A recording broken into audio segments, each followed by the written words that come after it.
009 mood मध्ये स्वागत आहे मित्रांनो. आणि सध्या तर आम्ही बांगडा फ्राय करणार आहे.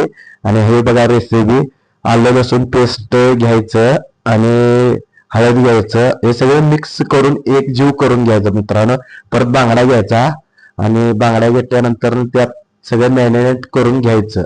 मॅरिनेट करून घेतल्यानंतर त्याला व्यवस्थित एक नंबर मध्ये मसाला लावायचा, वर खाली पालता पाडून कसं पाहिजे तसं मित्रांनो.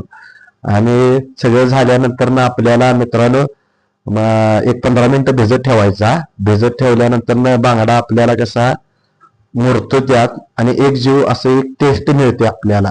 मग तवा गरम करायला ठेवायचा आणि मग नंतर त्याला भाजून घ्यायचं. बघा मस्तपैकी असं वर खाली करून टाकून असं एक नंबर मध्ये असं भाजून घ्यायचं. भाजून घेतल्यानंतर मित्रांनो मस्तपैकी सर्व करायचं आपल्याला सगळ्यांनी. सर्व वर खाली केलं ना, सर्व करून घ्यायचं आणि मस्तपैकी असं लहान पोरांनी आपण खायला दिलं तर बी चालतं, काय अडचण नाही. लहान पोरांसाठी तुम्ही तिखट कमी जास्त बी करू शकता.